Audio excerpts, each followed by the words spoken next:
Avant que la tragédie ne frappe et ne change tout, John Valentino était un homme d'affaires motivé, connu pour son esprit vif et sa forte présence dans la finance. Il a construit sa carrière en manipulant les marchés des devises pour le compte de clients de premier plan, notamment de puissants hedge funds. Son succès lui apporta richesse et influence, mais aussi des ennemis, ouvrant la voie à une trahison qui allait bouleverser sa vie.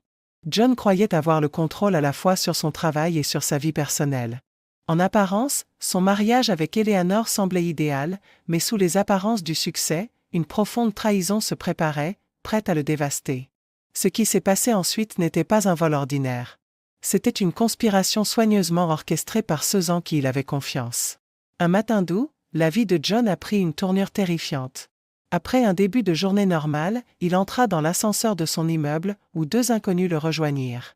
Leur conversation informelle est rapidement devenue menaçante. Sans avertissement, John a été attaqué. Sa dernière pensée avant de perdre connaissance fut la sombre réalisation qu'il avait été piégé. Mais il était trop tard. Monsieur Doe, appela une voix, plus forte maintenant, alors qu'il ressentait une vive douleur dans sa main, son index étant écrasé. Bien, pensa-t-il, mais il ne pouvait plus respirer et se sentait alourdi. Tu es à l'hôpital, John, la voix était plus claire. Je dois faire quelques tests, puis tu pourras dormir. Hôpital, dors. Ouvre les yeux, John. Il se débattit mais réussit à entrevoir de la lumière. Bien. Essayez à nouveau. Une lumière aveuglante transperça ses sens puis disparut. Peux-tu me serrer les mains? Il a ressenti une pression et a essayé de bouger. Super. Maintenant, remuez vos orteils. Une vive égratignure au pied le fit tressaillir. Excellent. Vous vous améliorez, monsieur Doe. Reposez-vous encore. L'obscurité est venue. Lorsqu'il reprit conscience, il eut l'impression de se relever d'un poids lourd, luttant pour se libérer. Il sentit l'air frais d'un ventilateur, ses jambes bougeaient comme s'il marchait dans son lit. Mais il ne l'était pas. L'était-il? Un léger bip retentit derrière lui, suivi de brefs bourdonnements à sa droite, puis d'un carillon persistant. Il essaya de tourner la tête, déclenchant une alarme près de ses pieds. « Ce qui se passe » pensa-t-il confus. « Salut, mon pote » dit une voix amicale. Il entendit une chaise bouger et une main toucha son épaule. « Vous vous réveillez après avoir été longtemps dans le coma. » Quelque chose tira sur son bras et le bip s'arrêta. « Je m'appelle Brian, l'une des infirmières qui s'occupe de vous. » Il essaya de parler mais rien ne sortit. « Vous ne pouvez pas encore parler car il y a un tube de trachéotomie dans votre cou pour vous aider à respirer. Vous êtes sous respirateur, mais nous espérons le retirer bientôt. » Il sentit un chiffon humide s'essuyer l'œil droit et la joue. « Qu'est-ce qui ne va pas avec mon visage ?» se demanda-t-il. Il ne pouvait pas sentir le côté gauche. « Essayez d'ouvrir les yeux, John. »« Je vais tamiser les lumières, » dit Brian. « D'accord, essayez-le. » John cligna des yeux, voyant une lumière floue. Le chiffon lui essuya à nouveau les yeux et les choses s'éclairèrent. « Nous enlevons la pommade de ton œil après les gouttes, » expliqua Brian en essuyant à nouveau. La pièce devint lentement nette et une silhouette se dressa au-dessus de lui. « Clignez des yeux plusieurs fois, ça aidera, » dit Brian, devenant plus clair pour John. De longs cheveux bruns, une barbe courte et un stéthoscope sur une blouse bleu foncé. « Bon retour mon pote, ça a été un long voyage, » dit Brian avec un sourire tenant une lampe de poche rouge. « Je vais vérifier tes yeux, ok ?» La lumière était brillante mais gérable. « Super maintenant pour le prochaine partie, serre mes doigts, John serre bien maintenant tes orteils. » John les remuait. « Très bien, » dit Brian en tapotant une tablette. « Nous vous appelons John parce que nous ne connaissons pas votre vrai nom, mais vous y avez répondu. Alors, tu t'appelles John? » Hochez la tête ou secouez-la. John hocha la tête. « Oui. » 2 points pour l'équipe rouge, rit Brian en mettant à jour sa tablette. « Vous êtes aux soins intensifs à Saint-Joès. Vous êtes ici depuis plus d'1 mois. Nous sommes le mercredi 29 septembre 2021. » John a eu du mal à traiter les informations dans son esprit brumeux. « Si vous regardez près de la porte, vous verrez un tableau blanc avec la date et les noms de votre médecin et du personnel travaillant avec vous, » a expliqué Brian en me désignant. « Je m'appelle Brian et le docteur Belkin est l'intensiviste. Ma est votre assistante médicale et RT est votre inhalothérapeute. » Brian retourna au lit. Il est 2 heures du matin et nous sommes en pleine nuit. Il brandit un tube en plastique transparent. Il s'agit d'un cathéter d'aspiration. Je vais nettoyer le crachat du fond de ta bouche. John entendit un bruit de succion mais ne ressentit presque rien. D'autres choses que vous devriez savoir, a poursuivi Brian. Vous avez une sonde de trachéotomie, une sonde NG dans votre estomac et un cathéter dans votre vessie, vous pourriez donc avoir l'impression de devoir faire pipi. En fait, John ressentait cela. Ne t'inquiète pas, ton urine va dans un sac près de ton lit, le rassura Brian. Nous avons attaché vos poignets avec des attaches souples pour vous empêcher de retirer quoi que ce soit pendant que vous êtes encore sous traitement. Une fois que vous n'êtes plus sous respirateur, nous pouvons se retirer-les si vous promettez de ne rien tirer. La voix de Brian s'adoucit. Êtes-vous souffrant? Serre-moi la main si c'est le cas. John haussa les épaules, incertain. D'accord, nous voulons que vous soyez à l'aise mais pas trop à l'écart, expliqua Brian en désignant une rangée d'instruments médicaux. Vous prenez beaucoup de pilules en ce moment, mais nous les réduirons dès que nous le pourrons. Rien de tout cela n'avait de sens pour John, alors il regarda le plafond et s'éloigna. Son sommeil était rempli de rêves horribles de douleur et de peur, des images qui s'estompaient rapidement. John se réveilla à bout de souffle, les alarmes retentissant sur sa gauche. Son côté gauche restait bandé et il toussait, ressentant une douleur intense à la gorge et à la poitrine. « C'est facile, » dit une douce voix féminine. Une femme blonde apparut. « Je m'appelle Sarah, votre inhalothérapeute. Nous vous retirons du respirateur. Êtes-vous souffrant? » John hocha la tête, la vive douleur sur son visage se faisant sentir. Ses jambes bougeaient légèrement, guidées par des attaches robotiques lui permettant de marcher sur place en position couchée. « Je vais chercher ton infirmière, » dit Sarah avant de disparaître. Plus tard, John s'est réveillé plus alerte. Le ventilateur était remplacé par un tuyau bleu brumisateur et il s'assit plus haut dans le lit. Ses jambes étaient désormais libérées des appareils robotiques et il se sentait plus clair. Ce fut une matinée chargée avec des médecins, des infirmières et des thérapeutes qui allaient et venaient. Il a été transféré dans une autre partie de l'hôpital pour des examens. Les infirmières ont loué ses progrès, même si John ne comprenait pas tout le jargon médical. Ils l'ont aidé à s'asseoir sur une chaise et à se lever brièvement. Les médecins lui ont assuré que son cerveau était intact, malgré un traumatisme crânien, TBI. Un médecin a fait remarquer que son crâne brisé avait empêché la hernie cérébrale due à un gonflement. Le point culminant pour John a été lorsqu'ils ont retiré le cathéter, lui permettant d'uriner tout seul. Des plaisirs simples, pensa-t-il. Quelques jours plus tard, John se réveilla et trouva plusieurs inconnus en costume sombre rassemblés autour de son lit, ce qui lui procura un sentiment de malaise. « Monsieur Doe, » dit l'homme le plus grand, avec des cheveux roux indisciplinés et une barbiche grise. Ses yeux sombres semblaient sérieux. « Je suis le docteur Everett J. Malcolm », a-t-il poursuivi sans offrir une poignée de main. John déglutit nerveusement et hocha la tête. Même s'il possédait toujours un tube de guidage, celui-ci avait été remplacé par un tube plus petit qui lui permettrait de parler avec la valve Passimure. Mais il ne l'avait pas sur lui maintenant, alors il resta silencieux. « Je représente un consortium de recherche médicale, docteur. » Malcolm a déclaré sur un ton dédaigneux, impliqué dans un consortium de recherche médicale de pointe, a déclaré le docteur Malcolm sur un ton dédaigneux, impliqué dans des avancées médicales et biochimiques de pointe. Il haussa légèrement les épaules, fronçant les sourcils. « Nous avons suivi vos progrès au cours de cette dernière semaine et y avons contribué. Nous souhaitons discuter de votre réadaptation et des autres options que vous pourriez envisager. » La main tremblante de John attrapa son tableau effaçable à sec. Il a écrit « De quoi s'agit-il, docteur ?» Malcolm a lu le tableau et a répondu « Il est préférable de passer d'abord en revue votre situation actuelle et ce qui y a conduit avant de discuter des options. » Il fit signe à une femme vêtue d'une blouse blanche, aux cheveux courts et à l'expression sévère. Elle s'avança, tenant une tablette. « Monsieur Doe, commença-t-elle. Vous êtes hospitalisé depuis près de 2 mois. » Elle a interrompu la tentative d'écriture de John. « Nous ne savons pas exactement comment vous avez été blessé. Des passants vous ont trouvé et vous ont cru mort après un violent coup. » Elle a montré à John d'horribles photos d'admission des urgences. Il tourna la tête pour les voir clairement. « L'ambulance vous a emmené aux urgences la plus proche pour une déclaration de décès, » a-t-elle poursuivi. « Mais ils ont découvert que vous étiez à peine en vie, c'était le 14 août. » John a cligné des yeux, vous n'aviez pas de pièce d'identité et vos empreintes digitales ne correspondaient à aucune base de données, pas de tatouage, de cicatrice ou de chirurgie pour vous identifier. La reconnaissance faciale était impossible. John a recommencé à écrire mais elle l'a arrêté, ce n'est pas grave. Qui êtes-vous, monsieur Doe? Pour autant que tout le monde vous concerne, vous êtes mort, elle lui a montré un certificat de décès, vous êtes techniquement mort 3 fois au cours de la première semaine. Elle fit une pause. Vous avez également accumulé une facture médicale énorme, a-t-elle ajouté en retournant la tablette pour afficher plus d'1 million de dollars. Cela n'inclut même pas nos interventions vitales, a noté le docteur Malcolm. Vous n'avez pas encore commencé votre cure de désintoxication et vous êtes déjà lourdement endetté. Intervention, docteur. Malcolm a noté. Vous n'avez pas encore commencé votre cure de désintoxication et vous êtes déjà lourdement endetté. John pensa, quelle manière au chevet.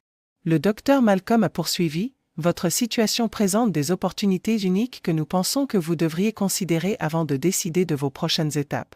Un homme d'origine asiatique s'avança et s'inclina légèrement au pied du lit de John.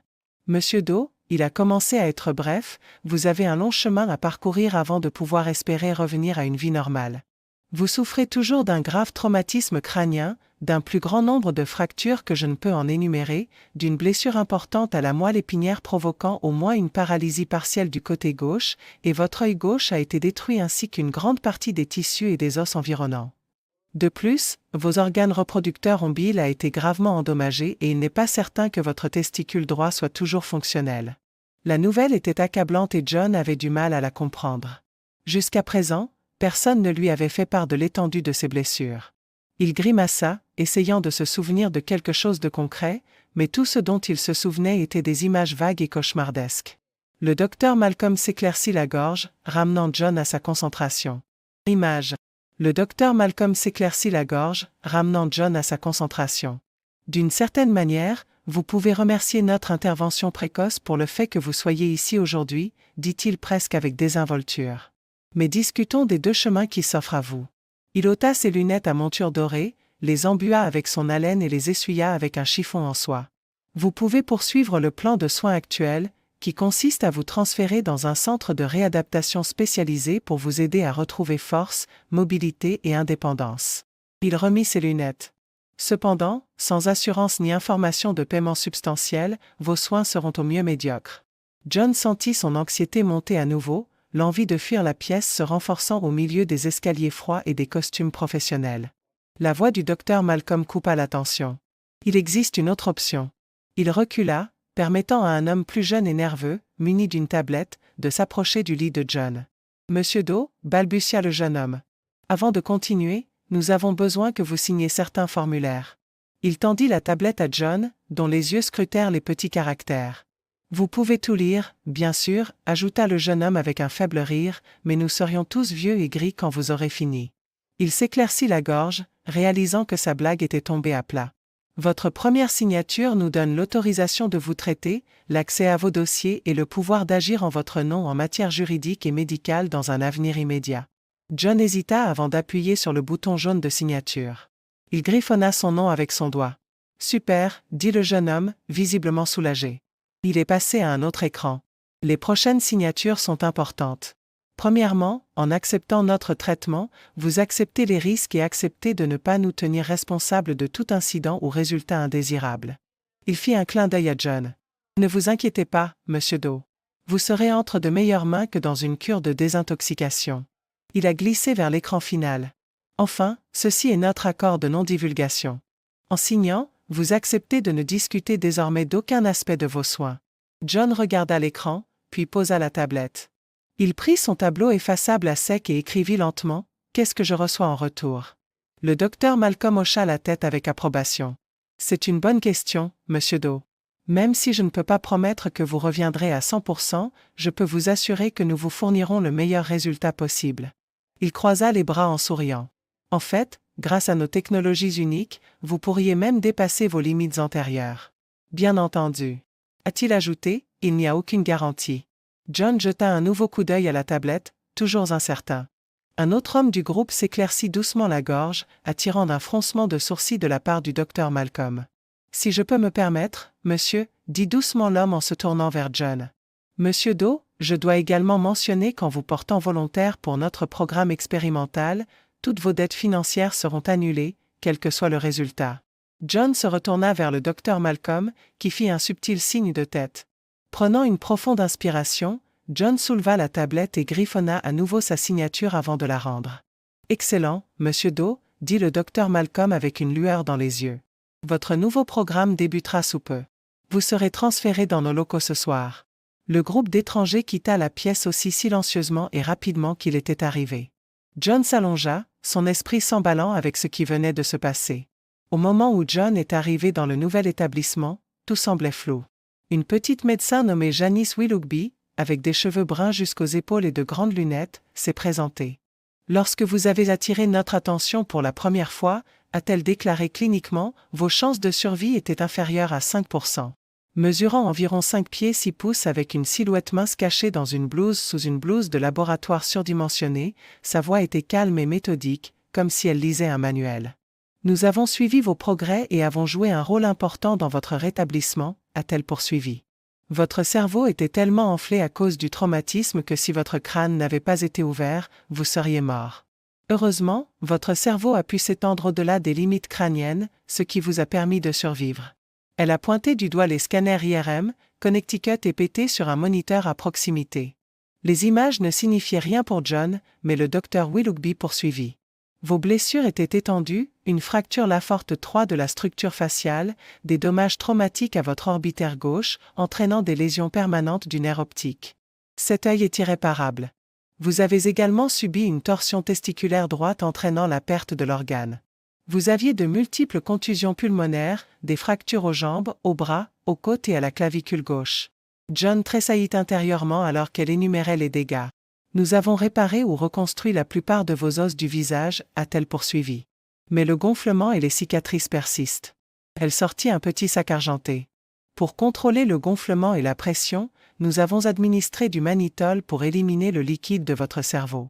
Mais dans votre cas, son efficacité était limitée en raison des dégâts importants causés ailleurs. Elle leva le sac. Ceci, ainsi que plusieurs autres traitements, vous ont sauvé la vie. John regardait le sac, ses pensées confuses, son corps toujours palpitant de douleur. La voix du docteur Willoughby a continué, mentionnant les technologies avancées impliquées dans son rétablissement en cours. Nous avons également introduit un substitut au plasma sanguin synthétique, a-t-elle déclaré, qui contient des millions de nanobots qui répondent aux commandes télémétriques. Ils aident à réguler votre flux sanguin, à prévenir la coagulation et à réparer les tissus endommagés. Ces nanobots resteront dans votre système à vie. John comprenait à peine ce qu'elle disait. C'était surréaliste, comme s'il faisait partie d'une étrange expérience de science-fiction. Elle s'arrêta, son regard intense fixé sur lui. Demain, nous commencerons la prochaine phase de votre traitement. Nous corrigerons vos vertèbres vertébrales et nous attaquerons aux voies nerveuses qui provoquent la paralysie de votre côté gauche. John s'éclaircit la gorge, testant sa voix pour la première fois. Combien de temps est-ce que cela prendra? C'est une procédure de routine, répondit-elle d'un ton neutre. Vous devriez être de retour dans votre chambre à midi. Nous aurons une idée plus précise de vos déficits du côté gauche peu de temps après. Cela semble joli, docteur, marmonna John avec un faible sourire narquois. 2 mois plus tôt, le samedi 14 août, peu après 7 heures du matin, heure normale de l'Est, John Valentino s'est dépêché de rentrer chez lui. Il est descendu du bus et a parcouru un demi-pâté de maison jusqu'à son immeuble, un gratte-ciel de 50 étages. Le portier lui fit un signe de tête alors qu'il passait. En s'en prenant à Nikki, il grommela, irrité de perdre autant d'heures rien que pour suivre le rythme des marchés asiatiques. Il atteignit l'ascenseur et appuya sur le bouton du haut. 2 autres hommes le rejoignirent alors qu'il attendait. Une porte s'ouvrit et ils entrèrent tous dans l'ascenseur et appuyèrent sur le bouton du haut. 2 autres hommes le rejoignirent pendant qu'il attendait. Une porte s'ouvrit et ils entrèrent tous dans l'ascenseur. Il a appuyé sur le bouton du 36e étage et l'un des hommes a appuyé sur le bouton du 40e. John fronça les sourcils, sachant que cet étage appartenait à un fonds spéculatif avec lequel il avait déjà travaillé. « Vous êtes Monsieur Valentino, n'est-ce pas ?» demanda un fort accent de Jersey derrière lui. « Ouais, qui demande ?» John haussa les épaules, sans prendre la peine de se retourner. « Notre pote Lenny nous a parlé de toi. Il a dit que tu étais un vrai requin sur les marchés. »« Lenny qui ?» demanda John en fronçant les sourcils. Alors qu'il commençait à se retourner, un fort cliquetis retentit et sa tête explosa dans un éclair aveuglant de douleur et de lumière blanche. « Johnny » chantait une voix moqueuse. « Salut, Johnny. » Il a été ramené à la conscience par la forte piqûre de l'ammoniac dans son nez. Sa tête lui cognait et ses yeux étaient remplis de larmes. Il gémit et essaya de bouger, mais il n'y parvint pas. « Le voilà » dit la même voix douce et moqueuse. La vision de John s'éclaircit et il se retrouva à regarder un homme d'âge moyen avec un visage anguleux semblable à celui d'un faucon. L'homme portait un costume italien 3 pièces, ses cheveux noirs lissés en arrière et il empestait l'eau de Cologne bon marché. Il sourit à John tout en tenant les sels odorants à bout de bras. Quoi? La gorge de John était sèche. « Hey, Johnny, bon retour. Qui es-tu? » demanda John alors qu'il commençait à remarquer plus de détails sur sa situation difficile. Ses mains étaient liées derrière le dos, ses pieds liés et il gisait nu sur un sol en linoléum froid et dur. « Qu'est-ce que c'est ça ?» Il se débattait mais ne pouvait pas bouger. L'homme se redressa, jetant les sels odorants de côté. Son sourire ne faiblit pas. « Je m'appelle Léonard Rousseau. Mes amis m'appellent Lenny, dit-il. Et ceci, fit-il un geste autour de lui, est le premier jour du reste de votre vie, aussi longue soit-elle. » La tête de John le palpitait alors qu'il essayait de comprendre ce qui se passait. « Pourquoi tu me fais ça ?»« Levez-le, les garçons, ordonna Lenny. Les deux hommes de l'ascenseur apparurent et attrapèrent John par les bras, le remettant sur pied.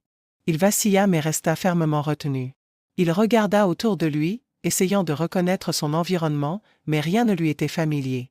Son regard revint vers Lenny, rempli de peur. « Tu vois, Johnny, c'est comme ça. » Lenny faisait les 100 pas devant John.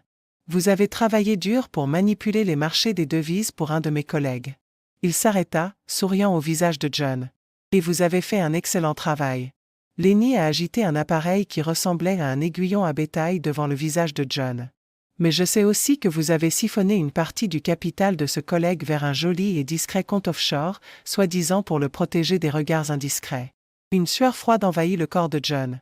Personne n'était au courant de ces transferts secrets. Personne sauf lui et Andrea, son employeur. « À moins que je ne sais pas. » John a commencé à le nier. Mais Lenny bougea rapidement, activant le tasé et le plantant dans sa poitrine. Un cri arrachait la gorge de John alors que 50 000 volts déferlaient dans son corps, envoyant chaque muscle dans de violents spasmes. La douleur était insupportable et John s'est évanoui brièvement. « Ne me prenez pas pour un imbécile, monsieur Valentino !» cria Lenny avec colère, attrapant le visage de John et le forçant à le regarder dans les yeux. « Ma patience est à bout. Je veux les numéros de compte et les codes d'accès à ces comptes offshore et je les veux maintenant. Cela ne fait qu'empirer pour vous à mesure que vous tenez bon. S'il vous plaît, halta John lorsqu'il retrouva sa voix. Vous ne comprenez pas. Non, attends, cria-t-il alors que Lenny levait à nouveau le tasé. Lenny ricana en secouant la tête. Johnny, attends, cria-t-il alors que Lenny levait à nouveau le tasé. Lenny ricana en secouant la tête. Johnny, Johnny, Johnny. Il agita un doigt devant le visage de John. Ellie avait raison à propos de toi, tu sais. Le cœur de John se serra instantanément. Éléonore. Ils ont dû l'atteindre en premier et la torturer. Sa femme, à la veille de leur premier anniversaire, attendait son retour à la maison pour qu'ils puissent célébrer. Ils ont dû l'attraper juste après qu'il ait quitté le bureau. Il venait de lui parler alors qu'il partait. Éléonore. Il se débattit avec une force renouvelée alors que les deux voyous le tenaient fermement. « Que lui as-tu fait » a-t-il demandé. « Je jure. » Lenny éclata de rire, comme s'il venait d'entendre la meilleure des blagues. « Qu'ai-je fait » il a hurlé. « Mec, tu es un vrai idiot. » D'autres rires résonnèrent derrière lui tandis que John, fatigué, tournait la tête d'un côté à l'autre. « Et Ellie, bébé, viens ici et dis à cette sève ce que je t'ai fait, » a appelé Lenny. John tourna la tête vers le doux bruit des talons qui cliquaient alors qu'elle apparaissait. « Bonjour, Johnny, dit-elle doucement, sa voix riche et confiante alors qu'elle se plaçait à côté de Lenny, se pressant contre lui. Le choc, la confusion et le chagrin se sont heurtés à la tête de John alors qu'il la regardait avec les yeux écarquillés.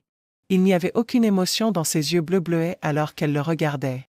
Eleanor de Mercurio Valentino, mesurant 5 pieds 8 pouces, était toujours aussi élégante. Ses cheveux en bronze bruni coupés jusqu'aux épaules brillaient dans la lumière et elle portait une élégante robe de soirée vert écume de mer avec des talons aiguilles en cuir blanc de 4 pouces.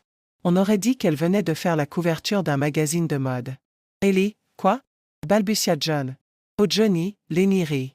Pour quelqu'un d'aussi intelligent que toi, tu es un parfait idiot, sourit-il aux hommes qui tenaient John. Vous n'en avez vraiment aucune idée, n'est-ce pas ? Les rires résonnaient autour d'eux.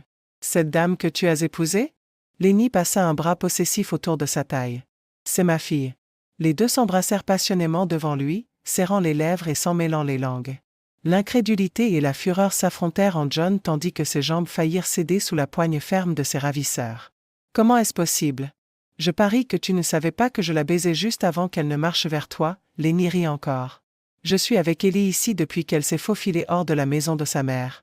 John baissa la tête en signe de défaite, regardant misérablement le sol. Il ferma les yeux, essayant d'empêcher les larmes de frustration de couler. « Oh, bébé, chantonna Eleanor. Écoute, tu l'as fait pleurer, rigolata-t-elle cruellement. John prit des respirations saccadées, essayant de gérer la trahison ultime. Comment avait-il pu rater les signes ? Quand il ouvrit les yeux, elle se tenait juste devant lui, un ricanement tordant son visage autrefois charmant. Ce n'était pas l'Éléanore dont il était tombé amoureux et qu'il avait épousée. C'était une personne complètement différente. Cette Éléanore était plus sombre, plus confiante et complètement dépourvue d'amour ou de compassion. Dis-lui ce qu'il veut savoir, Johnny, et ce sera beaucoup plus facile pour toi, dit-elle froidement en soulevant son menton avec un ongle manucuré. Tu as toujours dit que tu ferais n'importe quoi pour moi, n'est-ce pas, bébé? Elle se transforma soudainement, sa voix douce comme la femme qu'il connaissait et en qui il avait confiance. Tu ne veux pas que je sois heureuse, chérie? Elle roucoulait de manière séduisante. La colère envahit John alors qu'il la regardait, la prenant au dépourvu pendant un instant avant que la version froide et cruelle d'elle ne revienne. Elle lui relâcha le menton et se pencha, l'attrapant brutalement par l'aine. Ses ongles s'enfoncèrent douloureusement dans sa peau tandis qu'elle le secouait. John cria d'agonie tandis que ses ongles s'enfonçaient plus profondément, l'écrasant. « Donnez-nous les numéros de compte et les codes », lui cria-t-elle au visage. « Ouah, doucement là, chérie », rit Lenny, l'éloignant. « Nous gardons les bijoux pour la fin, bébé. » Il se tourna vers elle alors qu'il commençait à dégrafer son pantalon. « Tu veux t'en prendre à sa virilité? Montrons-lui ce que vous avez. » Une lueur méchante illumina les yeux d'Éléanore alors qu'elle regardait John avec un sourire narquois. Elle s'est agenouillée devant Lenny, humiliant encore plus John. « Tu vois ça, bébé? » Elle a nargué John. « Voilà ce qu'est un vrai homme. » John a essayé de détourner le regard, mais l'un des hommes qui le retenait lui a attrapé la tête et l'a forcé à regarder. La nausée l'envahit alors qu'il était témoin de cet acte dégradant. Lenny l'a emmené là-bas, et les larmes ont coulé sur le visage de John comme le dernier reste les traces de son amour pour elle se sont consumées dans une rage ardente. La trahison était insupportable, mais la voir en profiter rendait les choses encore pires. Quand Lenny eut fini, il sourit à John. « Tu aimes ça? Revenons maintenant aux choses sérieuses. » L'espoir s'éloigna de John. Son corps était brisé, son esprit brisé. La douleur ne s'enregistrait presque plus alors qu'il essayait de se replier sur lui-même. Mais Lenny n'avait pas fini. Il a rallumé le taser. « Encore une chance, Johnny, dit-il d'une voix glaciale. Donnez-moi les codes ou vous ne survivrez pas très longtemps. » John, épuisé et dévasté, s'étrangla. « S'il vous plaît, laissez-la partir. »« Ne lui fais pas de mal, » ricana Lenny. « Oh, Johnny, tu ne comprends toujours pas, n'est-ce pas? » Il fit signe à Éléanore. « Elle est là depuis tout ce temps. Elle n'est pas la victime que tu es. » John la regarda, son cœur se serrant encore plus bas. Elle se tenait là, calme, sans aucune trace de la femme qu'il aimait autrefois. « Dis-lui, Ellie, » ordonna Lenny. Éléanore sourit froidement. « C'est vrai, Johnny. Je ne t'ai jamais aimé. C'était toujours une question d'argent. Donnez-lui simplement ce qu'il veut et facilitez-vous la tâche. » Le dernier espoir de John s'est effondré. Il était complètement seul et tout ce qu'il pensait savoir était un mensonge. Lenny se pencha plus près, sa voix étant un murmure dangereux. « Qu'est-ce que ça va être, Valentino? » Incapable d'en supporter davantage, John s'est brisé. « Très bien, halta-t-il. Je vais vous donner les codes. Juste, arrête. » Le sourire de loup de Lenny revint. « Bon garçon. » Ils ramenèrent John sur la chaise et Éléanore s'assit devant l'ordinateur portable, prête à saisir les codes. Les dents serrées, John commença à réciter les numéros et les mots de passe, chaque mot drainant le dernier morceau de sa volonté. Une fois les codes saisis, Lenny vérifia l'écran, son visage s'éclairant de satisfaction. « Voir? Ce n'était pas si difficile, n'est-ce pas? » John s'affala sur la chaise, à peine conscient, son corps secoué par la douleur causée par la torture sans fin. Sa vision se brouilla et son esprit tourbillonna dans un brouillard de trahison et d'agonie. « Eh bien, Johnny, merci d'avoir coopéré », se moqua Lenny. Il fit un signe de tête à ses voyous, sale et poli. « Finissez-le. » John ferma les yeux, accueillant l'obscurité. Il ne s'en souciait plus. Tout ce qu'il aimait avait disparu. Soudain, une botte lui frappa les côtes, le secouant d'une nouvelle douleur. Cette fois, c'était différent. Avec une sombre satisfaction, John réalisa qu'il avait vécu assez longtemps pour leur donner les codes, mais quelque chose au fond de lui refusait de mourir, une braise de rage qui ne s'éteindrait pas. Dans un dernier acte désespéré, John leva ses mains liées et frappa Lenny à l'aine de toutes ses forces restantes. Lenny cria, reculant de douleur. « Je ne te laisserai pas gagner », marmonna John, la dernière once de défi alimentant son corps brisé. Lenny, enragé, se saisit et rugit, « Fils de sorcière ». John ne vit pas la botte qui lui frappa au visage, le plongeant pour la dernière fois dans l'obscurité. Alors que John glissait dans l'abîme, il ressentit un sombre sentiment de satisfaction en entendant le cri furieux de Lenny. « Il m'a mordu. Bon sang, il m'a mordu. » Une botte lui tomba sur la tête, puis il n'y eut que le silence. Pour en revenir au présent, c'était le vendredi 15 octobre.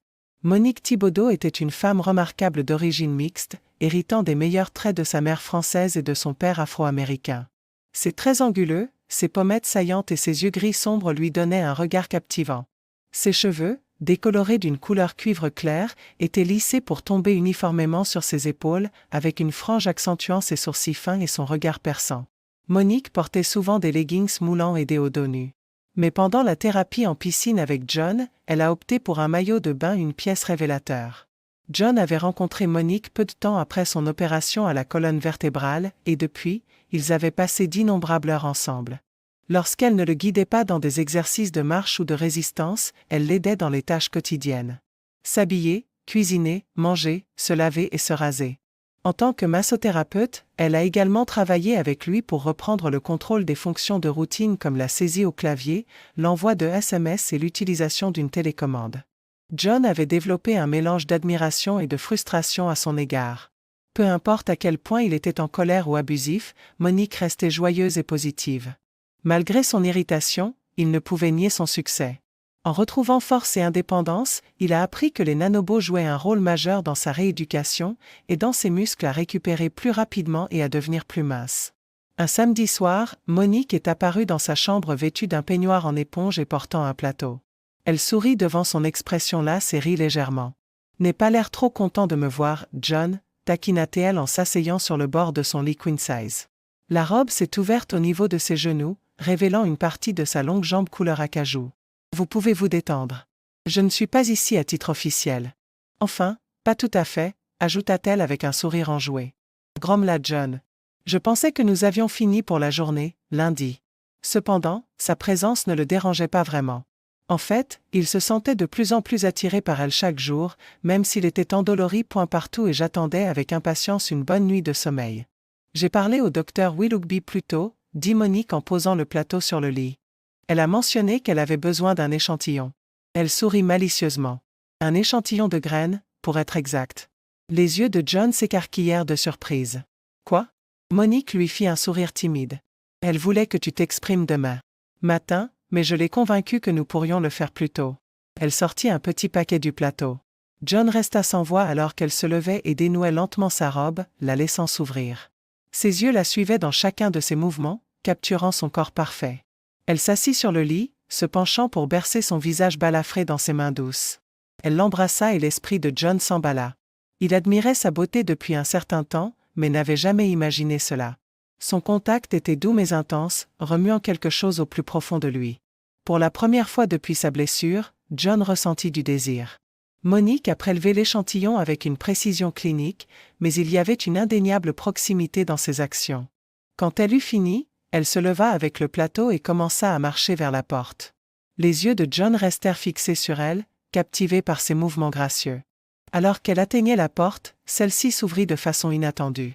Le docteur Willoughby entra, son expression neutre. Elle prit le plateau des mains de Monique sans un mot et partit. Monique se tourna vers John avec un sourire. Elle retourna au lit, son peignoir toujours ouvert, et rampa sous les couvertures à côté de lui. John accueillit son étreinte, enroulant ses bras autour d'elle alors qu'ils s'embrassaient à nouveau, cette fois avec une passion plus profonde. Quand ils se séparèrent finalement, Monique le regarda avec amour dans les yeux. « Maintenant, nous sommes libres de faire tout l'amour que nous voulons », murmura-t-elle. Ces paroles étaient une musique à ses oreilles. John n'avait jamais pensé pouvoir ressentir à nouveau de la chaleur ou une connexion après tout ce qu'il avait vécu. Mais elle était là, le ramenant à la vie. Leur relation s'est approfondie, mêlant réadaptation physique et soutien émotionnel. Monique était toujours à ses côtés, le guidant dans les moments les plus sombres de son rétablissement. Dans le même temps, John a suivi un suivi psychologique intense pour reconstituer ses souvenirs fragmentés et faire face au traumatisme émotionnel. Alors que d'autres souvenirs de la violence qu'il avait endurée refont surface, il commence à faire des cauchemars. Aucune thérapie physique ni technologie de nanobot ne pouvait alléger le poids de son angoisse mentale, mais se réveiller chaque matin dans les bras de Monique lui procurait un petit sentiment de paix. À mesure que la récupération physique de John progressait, d'autres membres du personnel de l'Institut ont commencé à le remarquer, désireux de tester les limites de son corps. Repos, d'autres membres du personnel de l'Institut ont commencé à le remarquer, désireux de tester les limites de son corps. Il a relevé divers défis, allant des tests de force aux épreuves d'endurance. À un moment donné, ils l'ont même exposé à un rayonnement solaire extrême dans une cabine de bronzage de haute technologie, observant sa peau absorber l'abus sans rougir, même s'il a finalement obtenu un bronzage impressionnant. Il n'était pas encore un athlète olympique, mais son potentiel était indéniable. Cependant, il y avait un domaine qui continuait à inquiéter les médecins, son œil gauche, ou plutôt son absence. Tout au long de sa rééducation, il a porté un cache-œil sur une prothèse orbitaire souple. Il a subi plusieurs interventions chirurgicales délicates pour reconstruire ses nerfs optiques et sa structure orbitale.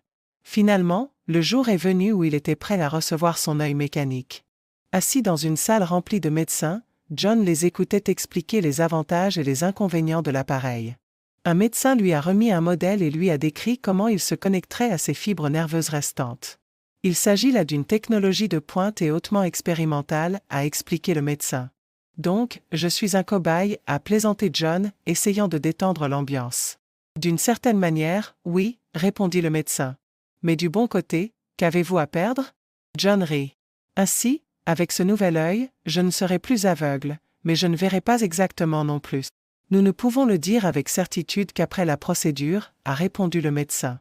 Mais nous nous attendons à une vision nocturne améliorée.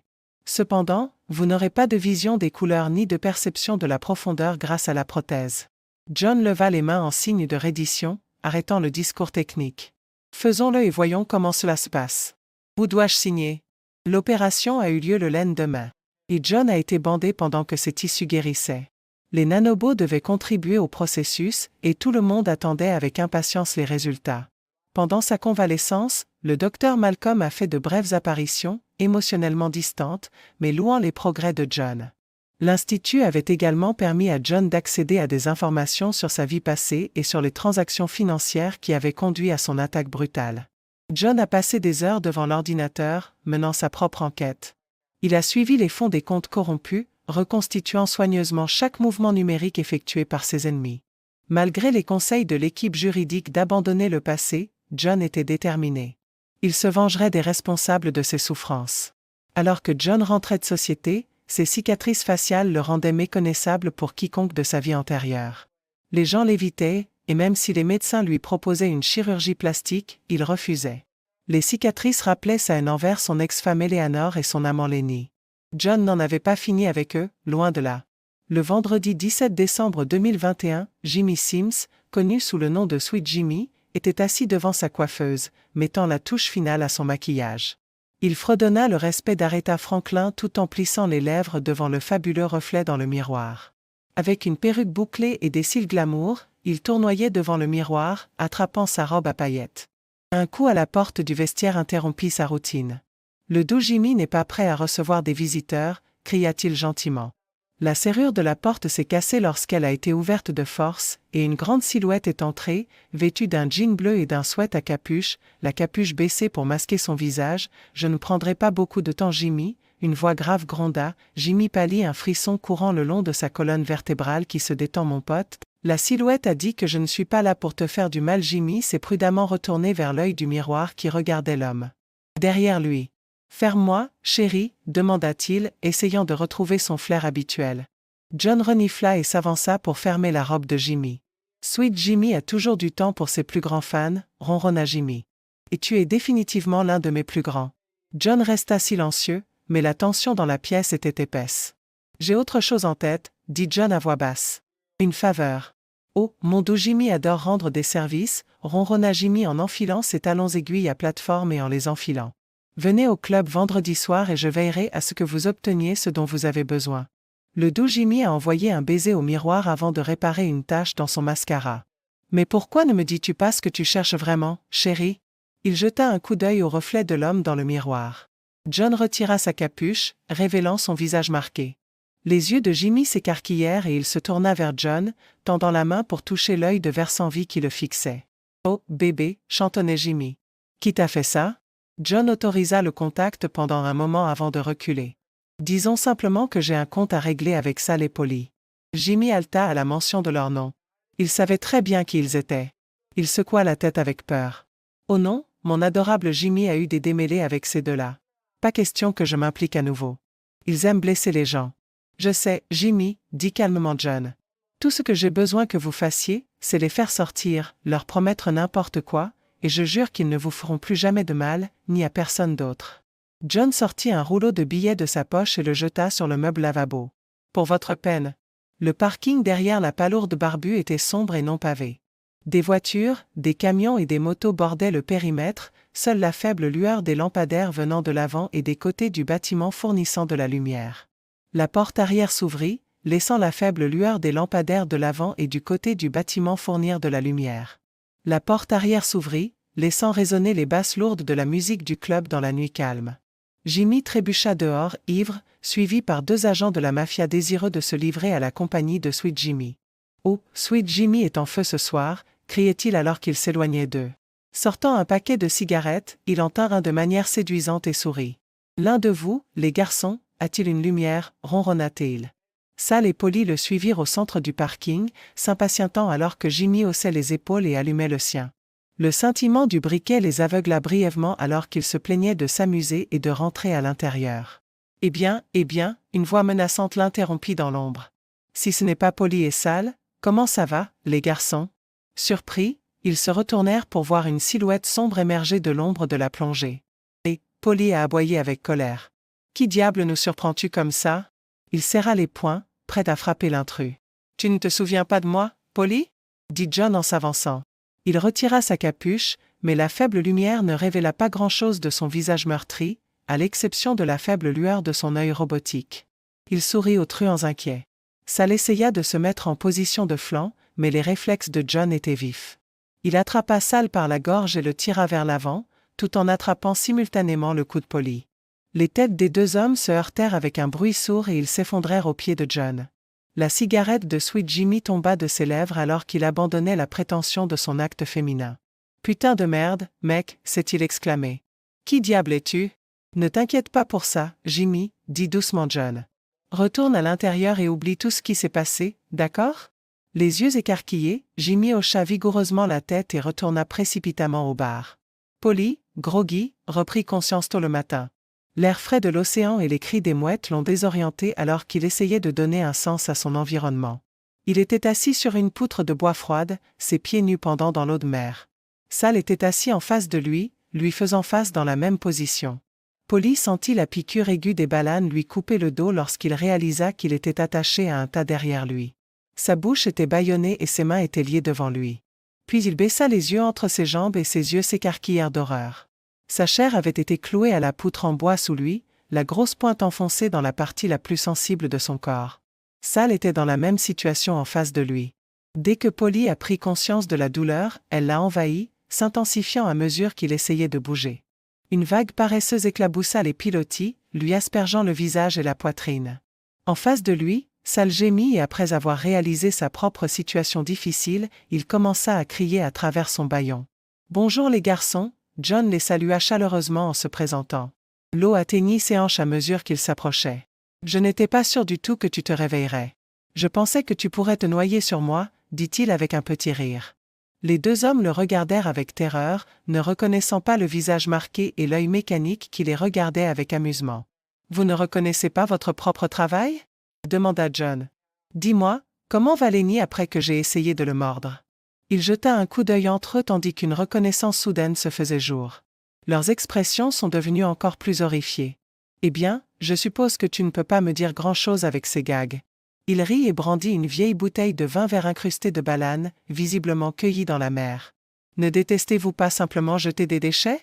Surtout quand on peut réutiliser tant de choses de nos jours. » Il désigna autour d'eux les pilotis couverts de balanes qui se dressaient au-dessus d'eux. « Prends cette bouteille, par exemple, » dit-il en la balançant au-dessus de la tête de Sal. Sal tressaillit lorsque la bouteille se brisa contre la pile derrière lui, faisant pleuvoir du verre sur ses genoux. « Maintenant, cette bouteille peut être utilisée pour couper, » annonça John en saisissant un éclat de verre. « Laissez-moi vous montrer. » Sal gémit à travers son bâillon tandis que John sciait maladroitement la corde qui attachait sa poitrine au pieu, lui entaillant la peau plusieurs fois au cours du processus. La corde est tombée. « Faites attention maintenant, » prévint John. « Ne tombez pas de la poutre et ne finissez pas accroché à ce clou. » Les yeux de Sal s'écarquillèrent alors qu'une autre vague déferlait, atteignant plus haut. Il s'est accroché à la poutre et a fini par s'accrocher à ce clou. Les yeux de Sal s'écarquillèrent alors qu'une autre vague déferlait, atteignant plus haut. Il s'accrochait à la poutre avec peur. John s'est tourné vers Polly et a commencé à scier sa corde en marmonnant « Bon sang, la marée monte plus vite que je ne le pensais. » Il coupa la corde de Polly, la laissant tomber. Désormais, seule une fine ficelle leur liait les mains, les rendant vulnérables alors que l'eau montait autour d'eux. John recula, pointant une bouteille cassée vers leurs membres attachés. « Vous avez le choix, dit-il d'une voix ferme alors qu'ils regardaient avec terreur. Détachez-vous ou noyez-vous, dit-il en désignant leurs poignets. J'ai beaucoup saigné ces derniers temps et j'ai appris certaines choses, ajouta-t-il avec un sourire, comme s'il partageait un secret. Il est facile de saigner, il faut donc faire attention. Une vague plus haute arriva, atteignant presque le faisceau. Cette ficelle autour de tes poignets? Cela fait un garrot parfait. Il leur jeta un coup d'œil. Vous savez ce qu'est un garrot, n'est-ce pas? Ils se retournèrent, horrifiés. C'est le français pour tourniquet, ne me demandez pas pourquoi. Il haussa les épaules. Quoi qu'il en soit, attachez-le bien en dessous de l'endroit où vous coupez, de cette façon vous ne saignerez pas et ne décéderez pas lorsque vous vous libérez. Son sourire devint sinistre. Voir? Pas d'exsanguination. Une autre vague s'est abattue, menaçant de les renverser. Exsanguination, répéta-t-il lentement. Un mot sympa, hein? Pas du français, c'est du latin. Signifie exsangue. L'eau montait plus vite. Dans quelques minutes, la marée sera sur vous, alors dépêchez-vous. Il regarda la bouteille dans sa main. Désolé, je n'en ai trouvé qu'un, vous devrez donc le partager. Une grosse vague les a presque frappés dans l'eau, mais John les a stabilisés pendant un moment. Ils l'ont regardé avec gratitude. Je peux laisser la bouteille ici. Il réfléchit, mais cela pourrait disparaître. Il arrêta ses calculs. Et ça? Je le donnerai au premier qui me dira où sont Lenny et Eleanor. Les hommes échangèrent des regards désespérés. Ne tarde pas trop. John a prévenu que le temps presse ce soir-là, une élégante Lincoln Continental noire a glissé à travers les rues de la ville et est entrée dans un garage en descendant vers le parking exécutif. Il s'est arrêté près des ascenseurs. Le chauffeur a ouvert la porte à Lenny qui a ensuite aidé Eleanor à sortir bras et bras. Ils sont entrés dans l'ascenseur. Lenny a appuyé sur le bouton de son pantouse. Une ex a aidé Eleanor à sortir. Bras dessus bras dessous, ils entrèrent dans l'ascenseur, Lenny appuyant sur le bouton de son pantouse. De façon inattendue, l'ascenseur s'est arrêté au 5e étage. Un grand homme portant un sweat à capuche et des lunettes de soleil entra. Lenny le regarda. C'est un ascenseur privé, dit-il sèchement. Utilisez celui public. L'homme brandit silencieusement une carte d'accès noire, la glissa dans l'emplacement VIP et appuya sur un bouton pour un étage inférieur. Les portes se refermèrent. Tu as beaucoup de courage, mon pote, langrogna Annie en attrapant l'épaule du gars. Il ne s'attendait pas à ce que l'homme se retourne et appuie sur les électrodes métalliques d'un tasé contre sa gorge. Eleanor a crié alors que l'appareil cliquait à plusieurs reprises, envoyant Lenny dans des convulsions avant qu'il ne s'effondre au sol. Elle resta figée d'horreur alors que l'homme la surplombait et retirait sa capuche. « Salut, chérie », dit joyeusement John en enlevant ses lunettes de soleil. « Je vous manque ?» Il lui donna quelques secondes pour absorber l'horreur de son visage marqué et de son œil artificiel avant de la frapper avec le tasé. Une fois qu'elle s'est effondrée à côté de Lenny, John s'est tourné vers le panneau de commande en sortant une clé d'accès incendie pour rediriger le chariot vers la zone de déploiement des véhicules d'urgence au premier sous-sol. Lenny s'est réveillée avec la douleur de gifles répétées. « Et Lenny, réveille-toi. Il est temps d'affronter la musique !» cria John en se penchant sur son corps froissé.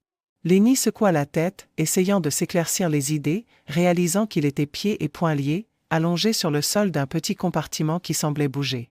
Il était également complètement déshabillé et frissonnait de froid. « Qu'est-ce que » marmonna-t-il en levant les yeux.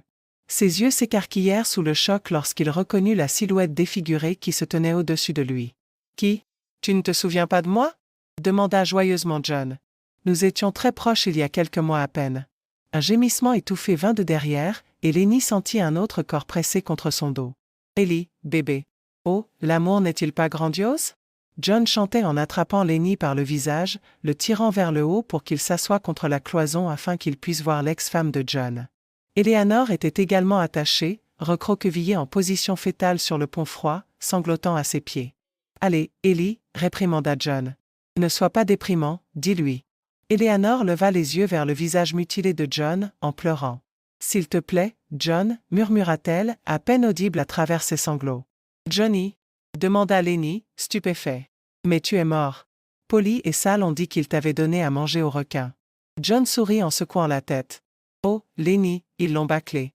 Je suis accidentellement tombé de la voiture dans la rue et ils n'ont pas pu revenir terminer le travail. Il écarta les bras d'un air moqueur. Alors ils vous ont menti. Je ne peux pas obtenir une bonne aide ces jours-ci. Le pont sous eux bougea et bascula légèrement. John se détourna et se dirigea vers une petite échelle, abaissant un sac polochon par le haut. Il fouilla dedans et en sortit 2 paquets de la taille d'une brique enveloppée dans du plastique sombre. Il en a collé un de chaque côté de la cloison au-dessus de leur tête, en appuyant sur un petit bouton sur chacun, faisant clignoter des lumières rouges. « Qu'est-ce que tu fais ?»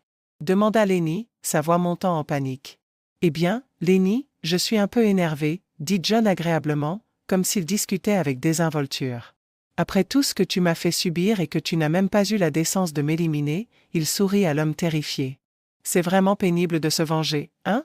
Il fit des gestes avec désinvolture. « Nous dérivons actuellement au large des berges extérieures sur ce petit croiseur que personne ne manquera. » Il fouilla dans le sac polochon, en sortit 2 parpaings et en plaça un à côté de chacun d'eux. À l'aide d'une corde, il attacha un bloc à chacun de leurs pieds bandés. « J'ai placé des charges creuses tout autour de la coque, » expliqua calmement John. « Une fois que je les aurai fait exploser, le fond du bateau tombera, et vous 2 coulerez avec, » jubilait-il, profitant de leur terreur. « Saviez-vous que les grands requins marteaux migrent par ici ?» Il sourit. « Eh bien, ça a été agréable de vous connaître tous les deux. » Lenny et Eleanor hurlèrent de terreur, leurs appels désespérés résonnant dans la petite cabane. John les ignora, se concentrant sur l'escalade de l'échelle jusqu'à l'écoutille. Il sortit, les laissant à leur sort. Une fois sur le pont, il regarda autour de lui dans l'obscurité, ne voyant qu'un océan vide dans toutes les directions, même avec son œil optique amélioré. Il s'est déplacé sur le côté du bateau, a grimpé par-dessus et s'est laissé tomber agilement dans un zodiac gris attaché à côté du yacht.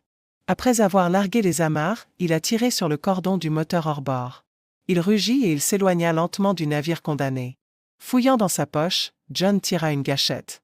Sans hésitation, il a appuyé sur l'interrupteur. Le bruit sourd de l'explosion s'est répercuté sur son gonflable, faisant vibrer ses pieds. S'il avait regardé en arrière, il aurait vu le petit bateau frémir avant de sombrer sous les vagues en quelques secondes, ne laissant aucune trace. Le retour au rivage durait près de 2 heures et John souriait dans l'obscurité en pensant à l'avenir. Un fardeau avait été libéré de son âme et, pour la première fois depuis des années, il avait de l'espoir. Monique avait laissé plusieurs magazines éparpillés, mettant en vedette de belles célébrités et des mannequins masculins aux yeux sombres et aux pommettes ciselées. Son œil pourrait être facilement modifié pour correspondre à l'autre, du moins c'est ce que dit l'expert. Il soupira tandis que les embruns lui frappaient le visage. Il pouvait même supporter les pressions constantes du personnel de l'Institut pendant un certain temps. Après tout, ils avaient été plus que utiles dans sa petite vendetta.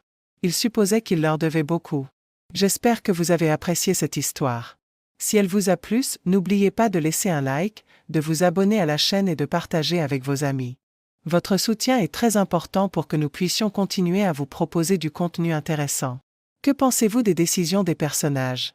Croyez-vous qu'ils ont bien agi ou auriez-vous fait quelque chose de différent ? J'aimerais beaucoup savoir ce que vous feriez dans cette situation, votre avis est vraiment important. Abonnez-vous et activez la cloche pour ne pas rater nos prochaines histoires. Merci de nous suivre et à la prochaine vidéo.